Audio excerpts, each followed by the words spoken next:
did you learn calculus and then get the A, or did you cheat and get the A? Like, it's like, the answer to that question. Like, yeah, you're right. Like, the A isn't the goal. It's the representation of your knowledge and your mastery. This is Michael Seibel with Dalton Caldwell. Today, we're going to talk about setting goals.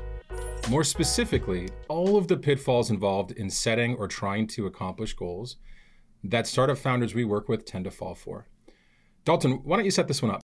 Yeah, when we were talking about it this morning, the phrase or the meme that came to mind was the one, play stupid games, win stupid prizes. And again, what I think it means in this context is if you set goals or if you start playing one specific game that is silly to begin with, or that's like clearly a bad call, the prizes, the implications of that, the things that you win are going to be equally silly or nonsensical or non-productive. Okay. And so we see a lot of people who set goals to, in effect, play kind of stupid games. Let's talk about the stupid games, and then we'll talk about the stupid prizes at the end. Those are maybe even more fun.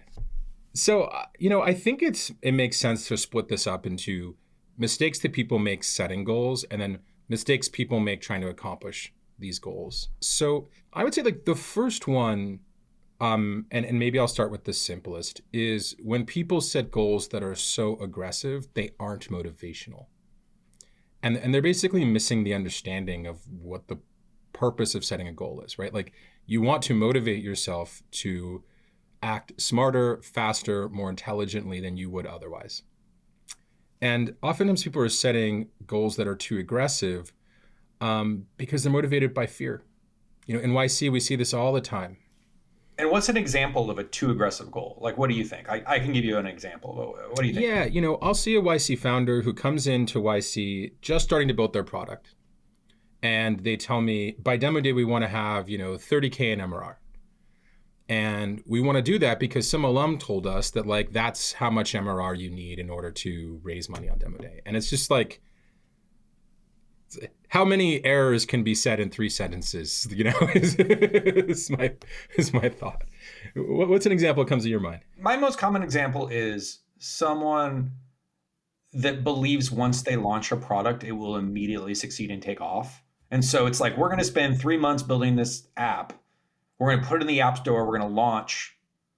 And then we're going to get 100,000 DAU. Yeah. And like 2 weeks later. It's always the plan is they're going to put it out and then it's going to immediately take off. Those are always the goals that are rough. And what's funny is we're always like, why don't you launch sooner so you have more time to make it grow after it launches? And like, no. We're going to spend all the time making it good. And so then when it goes, it's going to immediately take off, top the app store, 100%. Dalton, why would we launch something bad? Then it won't take off, Dalton. Jesus. Yeah, we're going to talk to some influencers. We're going to do a social media launch. We've got it all lined up. We have a wait list. So yeah, top of the charts, definitely. Game on. So both examples of being too aggressive. The next one that comes up a lot is fake metrics. And we've talked about this a little bit, but for companies who charged their customers money, somehow creating a goal incremented in something that's not money. Hey, my product costs $10 a month, but I'm measuring registered users. I want to hit 1,000 registered users, and it's like, that's weird. Like, hell, if users is going to be the metric, like, why wouldn't it be active users, right? Like, just like, if we're going to be in that world. Well, that's too hard, Michael. That's why. Well, fair. But if we're charging them, why wouldn't it be the amount of money we make? Like, that seems even simpler. But I think you've seen a wide variety of fake metrics that goes way further than users, right? Yeah. Okay, counting hits on your website, that's an oldie but a goodie. Yes. Counting downloads but not registrations is a good one. Counting users as people that started the registration process and didn't finish it. Counting users as people that downloaded your product, opened it, closed it after 5 seconds, and never opened it again as users. Yes. We've heard that one. Just basically like 1,001 different ways to avoid the actual meaning of the metric, which is to capture if it's working or not. Yeah. It's like every which way. People are so creative at finding ways to like not actually measure the thing that they know they're supposed to be measuring. And I can never tell if they're doing it to fool themselves or to fool like investors or authority. You know what I'm saying? Like, it's hard for me to tell when someone is practicing self-deception that like number of downloads is the right metric, or if they think that no one else realizes that that's obviously like no one else can tell what they're trying to do. We can tell. And honestly, it's probably both, right? It's probably a combination of both, right? Like, okay, so here's another one that I see a lot, especially with fundraising. Stupid comparatives. So like in 2021, Tiger gave this company $100 million funding when they accomplished blank, 500,000 of ARR. Therefore, we will be able to raise $100 million of funding when we accomplish 500,000 of ARR. Right, Michael? Right? Like there's no difference between, summer 2022 and summer 2021 at all. Well, and that's how it works, right? Is investors, what they do is they just are always consistent and they always make the same decisions. And it's easy for you to tell, reading the TechCrunch announcement, why the investor made the investment, right? It's clear. Like, I read the article, this VC invested in this company. We're kind of like that company in some superficial ways. It's in the bag. We got it. And then the other one that I love about it is like, no, Michael, like that round was announced last week. That just happened. And it's like, sorry, but lots of things are announced way after they happen. way after. And so again, I think what we're saying about what's the stupid goal in this case, playing the stupid game here is trying to create superficial resemblance to other things. Yes. As opposed to deep, the thing is working, or maybe there's a deeper analog to the other thing. But if you're just focusing on the very surface level stuff, that is not a smart game to be playing. One other example, maybe an old one we talked about in the past, with Facebook, where you might be able to argue, well, they raised money when they only had a small number of users, right? And then you completely punt on the fact that like that small number of users were 95% 2-hour-a-day Facebook users. Yes. So it was like the engagement was like incredible. Yeah, no, if you can replicate Facebook's engagement, then you've got something versus replicating, I don't know, it's for college kids or I don't know. People have very superficial stuff there. Oh, God. So you brought up one on our list about sandbagging. Let's talk about sandbagging a little bit.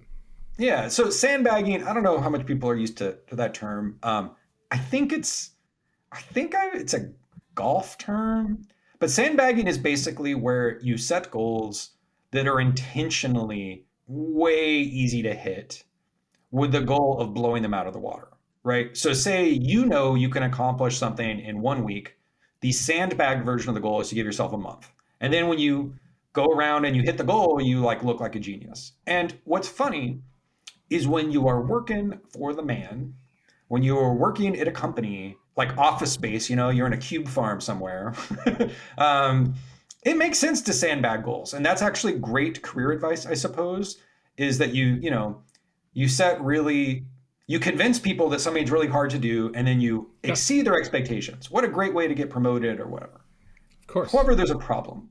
If you're used to doing that, and that's how you think all things should work, when you start working for yourself, when you are your own boss, you are screwing yourself.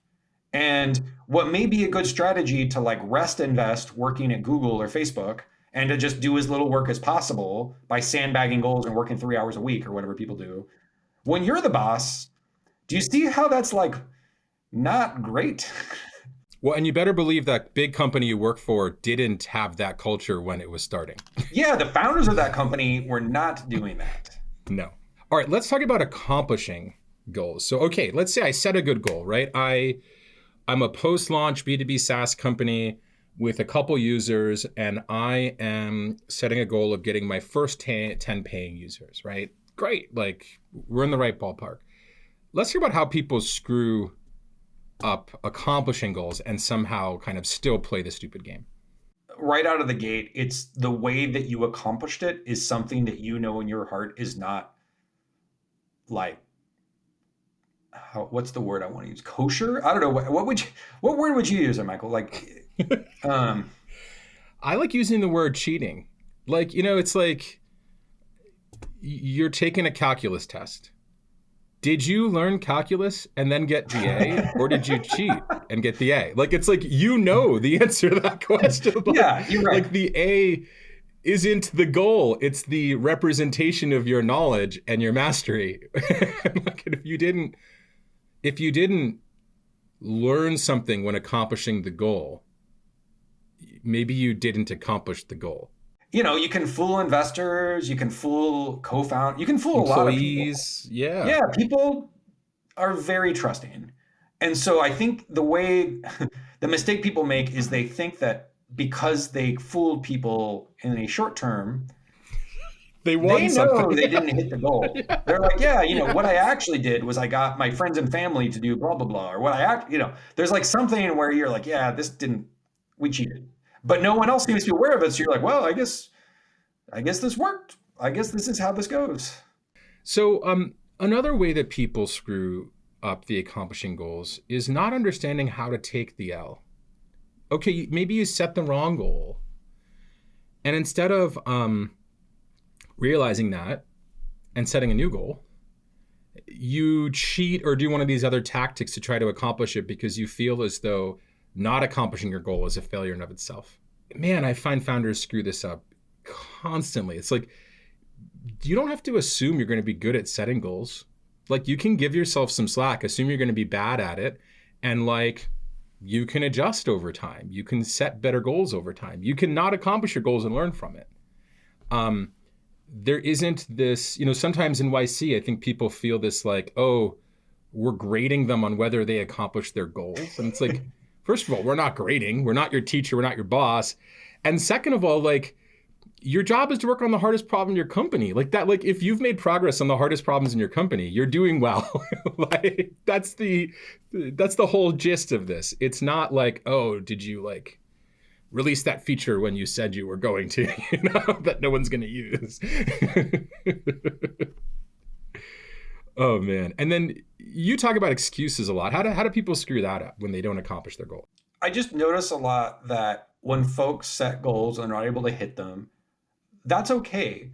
But when folks are in a position where they really think it's important to make a lot of excuses on why it's not their fault and it's everyone else's fault, and they just have this like inner desire to like tell me all the excuses, I think that's not helpful in that, like, again, I'm not the bot. Like, I don't care. Okay, you didn't hear your goal. Great, let's move on. It's like they want redemption. And so I just think that it's good if something doesn't work to accept it, to acknowledge it, to look at it, but realize you're the boss of yourself. And you should just not feel a need to make a million excuses or have like create this long narrative where you're the victim and everyone else, it's not your fault and your heart was in the right place and you did everything right, but everyone else was wrong. This is usually stuff about sales cycle. Well, the sales cycle is just long. Like, this is just too hard. And it's just when people do this, my message to them is like, hey, that's fine. I'm not saying your excuse is wrong, but like, why are you spending all this energy trying to plead a case like you're in court that the thing didn't work, as opposed to like, well, move on and make something that does work. How about that? Spend energy in a positive, proactive direction than weaving the narrative of yourself as the person who did great, but you're misunderstood by the universe. This is an internal tool. Like, this is a tool for you to use to help yourself. This is not a tool for you to please someone else. Like, that's kind of irrelevant. So let's do the takeaway here. You set this up with play stupid games, win stupid prizes. Let's talk about some of the stupid prizes that we see companies win. Where do you want to start here? Yeah, well, that's the thing is, if you set bad goal, if you start playing a silly game, you can win at the game. We see lots of people win at the game. And so one of the stupid games sometimes people play is just, how much money can I raise? The more money I raise, the better. My goal is most dollars raised. And the bigger that number is, the better I am. So you're playing the game. You won the game. Congratulations. What's the prize you win, Michael? What's the stupid prize if you play the raise as much as you can game? Often you lose control of your company. So like when you confront the challenges, suddenly, your board can fire you. Often you find yourself burning tons of money because all the people who gave you money expect you to spend it. Oftentimes you have the wrong people on your team. You have a bunch of people who think you've made it, who think that this is, the next Google, when in reality, it's not. And then last, you might have to change what you're working on or change the problem or pivot in some significant way. But now there are all of these people and all this money and all this momentum going down a direction that's driving your company off the cliff. And that pivot becomes 10 times harder or damn near impossible oftentimes. But you did win the fundraising game. Yeah, it's like, congratulations. So congratulations. You won the fundraising game. Here's your prize.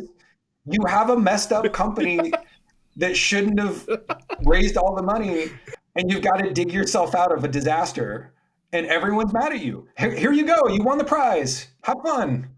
The next fun one is I want to feel like someone running a big company. I want to have 50 employees. I want to have 100 employees. I want to have 500 employees. I want to be a boss of a lot of people. My metric is number of employees. I want a real big team. I want to move real fast. That's my game. Yeah. It's always about moving fast. That's the lie. It's like if we had this, we could finally move as fast as we could finally build all the things that I want us to build. So what's the stupid prize on that one, Dalton? Now you wake up one day and you look at the spreadsheet of your burn and you look at all the people that work at your company and you're like, oh no. And guess what? It's now your problem. Because now you might have to do a layoff. You might have to let people go. You might mess up people's lives that believed in you. You might mess up that or have moral issues there. It's like the worst thing ever to overhire and have to deal with it. And if you talk to someone that's had to deal with this is usually one of the biggest failures if you look at your life. I know that's how I feel, like personally, is the biggest failures I've ever had. We're definitely having to let people go that I shouldn't have hired. So congratulations, you win the prize. You hired a bunch of people. You're a big, important person. Now you're responsible for all of this. Yes. Here's the other one. I love this one. Dalton, I need an executive team. It's time for my company to become a real serious company. And to do that, I need an executive team. And so I'm going to spend the next year recruiting the executive team. Like, it's time. I'm ready to grow up, Dalton. I'm ready to grow up. What do you think about this one? How many great executives have we encountered over the years? I mean, look, I think if all you do is consume like VC content, this is an idea that gets introduced into your brain. And I think maybe there is a time where this is a good answer. But it's like so much of the VC content is aimed at late stage founders, which is pretty weird. It's like putting out content that's like, how to care for your Ferrari or something. Like again, I don't really know who a lot of this stuff is aimed at. The majority of the people that consume it are like 2 or 3 person startups. And if all of your advice is like hire an executive team when you have like a 3-person pre-PMF startup, like, oh man, like you can get someone with a title to leave Google or Facebook or somewhere really impressive. And you think you're like a big winner that you got someone from this cool company to join your company. But then you wake up and you're like, wow, what did I do? like what usually happens is they either they join your startup because they weren't doing well. I'm trying to think of a nice way to say it. Either there's a reason they joined your startup and left Google, or they had expectations that you were farther along or more successful than you actually are, and they get very upset with you when they realize that your startup sucks. Tricky. All right, the next gift that you receive when you play a stupid game, we've touched on this a little bit, is I'm now burning tons of money because I just scaled negative margins. I had something that wasn't working in this city, and I expanded that thing to 30 other cities. And now it's not working at a massive scale. And I did it because my investors told me to.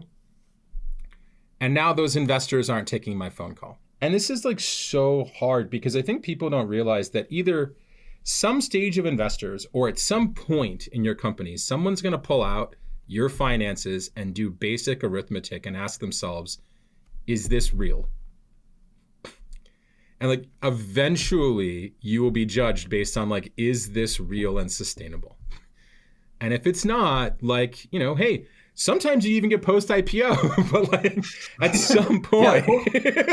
and again, those people are having a bad time. We're not going to name any names. No, not having fun. It's not being post-IPO and then having your stock lose 95% of its value. I don't think not fun. Those people are having a good. They played a game, and here's the prize they have is having a rough time. So I definitely feel as though founders make this mistake of like, if I raise the last round by massively scaling my negative margins, I'll be able to raise the next round, and that luck runs out at some point. You know, the next topic is on, you know, acquiring companies, and I think that this comes in a number of flavors. One is, once again, we're finally grown up. We can make our first acquisition, or like, we want to get good at this acquisition thing, so we got to start doing it. There's a lot of talent out there, Michael, and some really talented failing startups would love to be acquired by us, and this will help us grow faster. So we're gonna acquire them. And by the way, that doesn't mean that like acquiring companies is bad. It just often means the folks who are thinking about it in startup land tend to be thinking about it too early. This is like another example of like taking later stage advice too early, when like the advice you should be taking is make your core business work. Like just make your core business work. If you're pre-PMF, if you don't have product market fit yourself, probably you're not going to acquire. Probably not a great idea. You're laughing, but people are probably like, wait, really? Yeah, really. You know, Dalton, you're right. I am laughing because that's an inconceivable concept in my mind. Like, oh, we're pre-product market fit. We should definitely be spinning up corp dev. Here's another one that's in the news more and more lately. Defrauding your customers, selling your customers something and telling them it's one thing, and you know it's not that thing, and your customers lose money, or your customers are in some way extremely harmed. What's the prize for doing that, Dalton? No joke. It seems like there's people going to jail and getting arrested, and people whose actual lives are now irreparably harmed by the games that they were playing to get growth or to get money. And yeah, they're gonna spend, you know, best case scenario is spending years and years and years in court and in the court system and just having your life changed. Like, this isn't making a mistake. We gotta be clear here. Like, your state of mind is extremely important here. This is like knowingly pursuing a strategy that you know is harming your users. Like, and I think what's tricky is that oftentimes people don't think this is happening. I think sometimes people forget that they're not playing a game. And I think especially in COVID land, I don't know, like one of my explanations is if you spend all day on Twitter and Discord and everything's a game and everything's a joke and everything's silly, you can kind of, I just have noticed some folks lose themselves and not realize that the numbers in the spreadsheet are real dollars. And I don't know, it's like we're not playing Monopoly, we're not playing Settlers of Catan. And I think that the prize that you win is the knock on the door from the police. And that's when you're like, oh, wow, this was real life. And the last one on our list, playing the game of using your position as a startup founder to become an amazing investor. And I think this one's like really tricky because, for one thing, you definitely see a lot of famous startup founders have written kind of angel and checks into companies that tend to do well. And so I think sometimes people confuse that for, oh, I should be spending a significant amount of my time looking around and trying to be an angel investor instead of making my company work. And I think that if I can try to explain to you what's actually happening, when you're a good founder, oftentimes you know other good people, and the opportunity you have to give them money requires almost no time or effort. And so you just, and like, if you're a good founder, oftentimes people are offering you deals. And so like, you're spending 5 minutes saying, yes, this is an obviously good thing. I use it, or this is my friend. I want to support them. And the amount of time and effort you're spending writing these angel checks is basically nil. Like, I remember when I was starting SocialCam, I emailed Brian Chesky saying, do you want to angel invest? He was like, sure. That's it. Like that was the entire time that he spent, probably less than 15 seconds. I think people don't see this, so they think, oh, I need to copy what I see investors on Twitter doing. I need to go network. I need to go meet founders and advise them and do office hours and like all these things. And it's like classic example of cargo culting, right? Like not really understanding what's going on. The stupid game you're playing is a status game. Like if you play status games where what you want to do is level up, you want to put angel investor in your Twitter bio or something. Okay, you're playing a status game. Fair enough. The prizes that you win playing the game is congratulations. Now a bunch of your money is tied up in illiquid investments that may or may not show up. So now maybe you're like financially strapped. Maybe you're worried about other stuff. You're worried about your startup. So maybe you're performing worse because your money's tied up somewhere.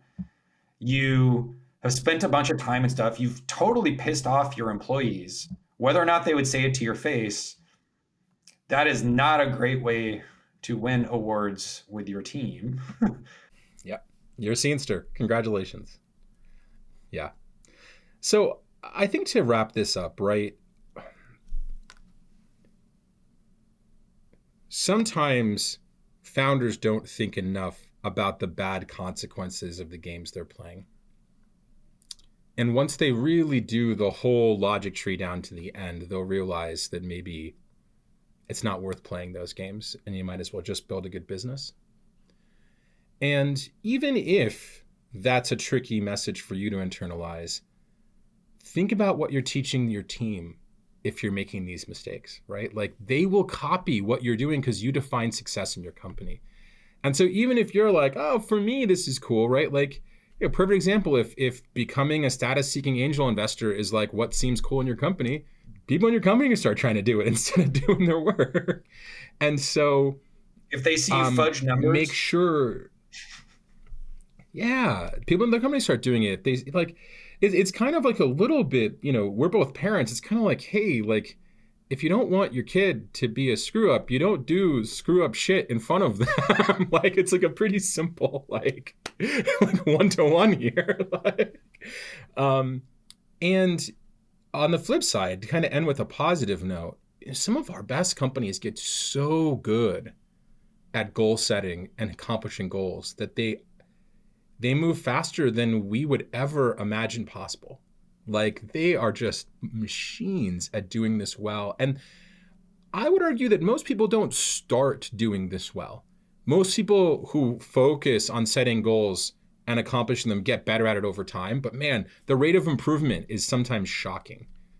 Sometimes there are founders who are kind of fooling themselves, who are thinking like, hey, I'm smart so I can coast on this stuff. And it's like, man, outliers are smart and great executors and great trainers, right? Like they have multiple things they're great at. They don't sandbag themselves.